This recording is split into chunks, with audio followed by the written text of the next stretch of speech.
Assalamualaikum warahmatullahi wabarakatuh. Perkenalkan, nama saya Hafiz Syafira, BP 2010722001 dari jurusan Sastra Indonesia A. Pada video kali ini saya akan mempresentasikan hasil pengamatan saya mengenai fenomena budaya. Pada video ini saya akan mengangkat topik mengenai perilaku masyarakat yang masih belum mematuhi protokol kesehatan di masa pandemi COVID-19 dan menolak untuk divaksin. Coronavirus merupakan keluarga besar virus yang menyebabkan penyakit pada manusia dan hewan. Pada manusia biasanya menyebabkan infeksi saluran pernapasan seperti flu atau penyakit serius lainnya, bahkan bisa menyebabkan kematian.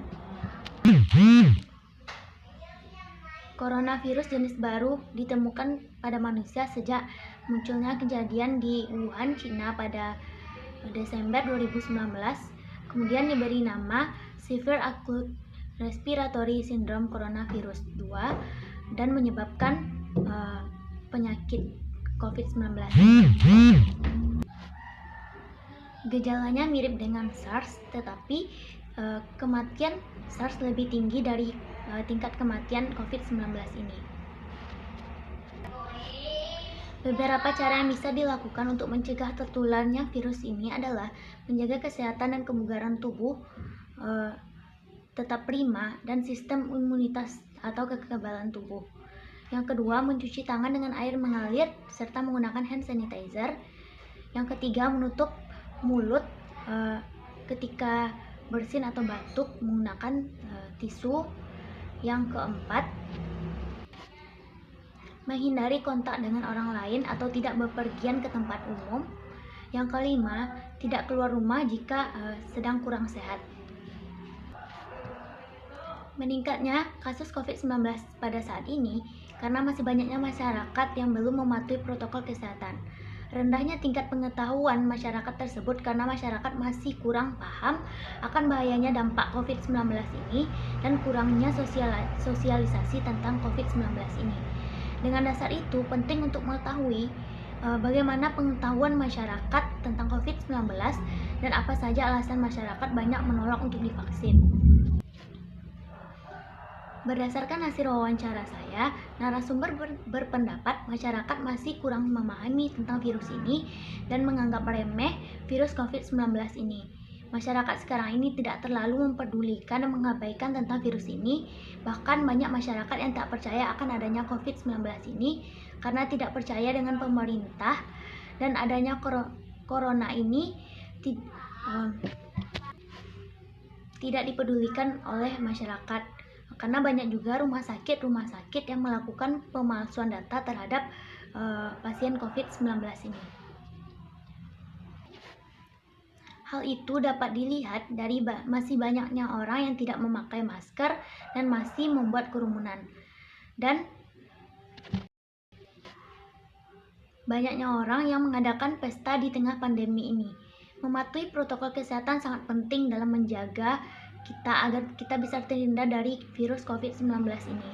Tapi, meskipun itu penting, bagi diri mereka sendiri masih sulit untuk diterapkan karena biasanya sudah terbiasa kemana-mana tidak memakai masker dan sebaiknya diberikan sanksi kepada orang-orang yang tidak mematuhi protokol kesehatan.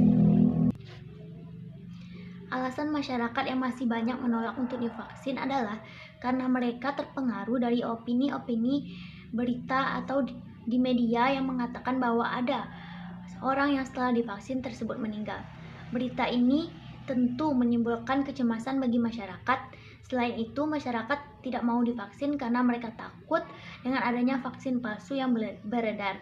Tentunya masyarakat tidak tahu apakah vaksin itu asli ataupun palsu walaupun diterima dari petugas kesehatan sekalipun. Selain itu, masyarakat takut untuk divaksin karena khawatir vaksin yang masuk ke tubuhnya itu hanya sebagai alat untuk penelitian semata seperti berita-berita yang beredar. Ada juga masyarakat yang takut divaksin karena mereka memiliki penyakit-penyakit bawaan tertentu sehingga mereka tidak bisa untuk divaksin. Permasalahan kedua yaitu bagaimana pandangan narasumber terhadap orang yang tidak mematuhi protokol kesehatan dan apa saja langkah yang dilakukan sebaiknya agar kita terhindar dari COVID-19.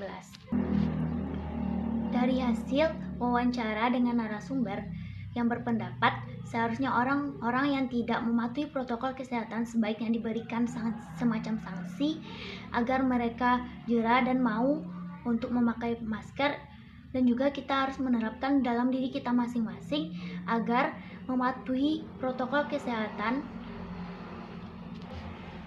dan juga kita bisa memberitahu kepada teman-teman atau sanak saudara agar mereka mematuhi protokol kesehatan. Sanksi semacam ini sudah diberlakukan di beberapa tempat, namun tidak di semua tempat diberlakukan sanksi semacam ini, dan tidak dilakukan juga secara rutin. Akan lebih baik jika aparat bisa lebih tegas dalam menangani kasus ini. Langkah yang dapat dilakukan agar kita terhindar dari COVID-19 adalah dengan mematuhi protokol kesehatan seperti memakai masker, menjaga jarak dan menjauhi kerumunan, serta tidak menciptakan kerumunan. Selalu menjaga jarak dengan orang-orang di sekitar, dan juga selalu mencuci tangan dan membawa hand sanitizer, membersihkan lingkungan di sekitar seperti kamar mandi, halaman rumah, dan sebagainya, serta memakan dan makanan yang sehat dan banyak minum air putih. Permasalahan yang ketiga adalah bahaya COVID-19 bagi kehidupan masyarakat dan kelangsungan hidup masyarakat. Berdasarkan hasil wawancara dengan narasumber, pendapat dampak COVID-19 ini menyebabkan turunnya ekonomi masyarakat pada saat pandemi ini, dan banyak yang di PHK, gaji diturunkan, serta banyaknya angka perceraian karena banyaknya orang yang kehilangan pekerjaan di masa pandemi COVID-19 ini.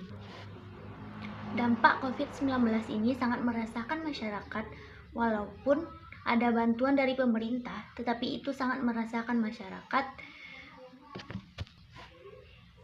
karena bantuan tersebut tidak bisa mengcover seluruh kebutuhan hidup masyarakat dalam sehari-harinya. Pandemi ini sangat membuat hati pilu serta membuat keadaan menjadi amat pelik sekali. Namun, beberapa step itu sudah bisa terlewat, dan alhamdulillah sekarang ini perekonomian masyarakat sudah mulai membaik meskipun belum seperti sedia kala.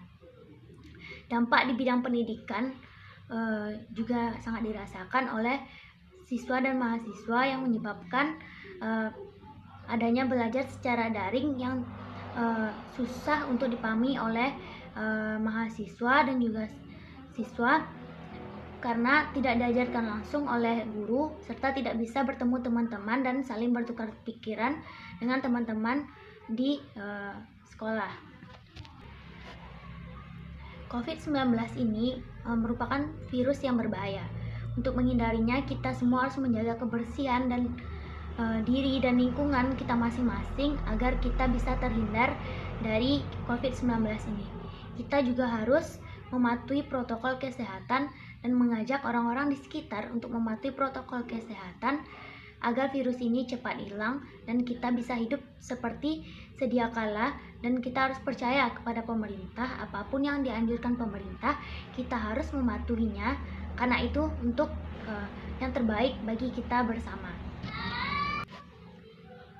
Kita harus menyadari bahwa kesehatan itu sangat penting.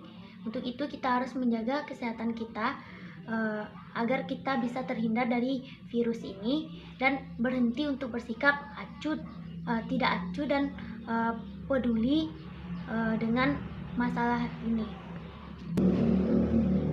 Baiklah, sekian video presentasi saya. Apabila ada kata-kata yang salah, saya mohon maaf. Assalamualaikum warahmatullahi wabarakatuh.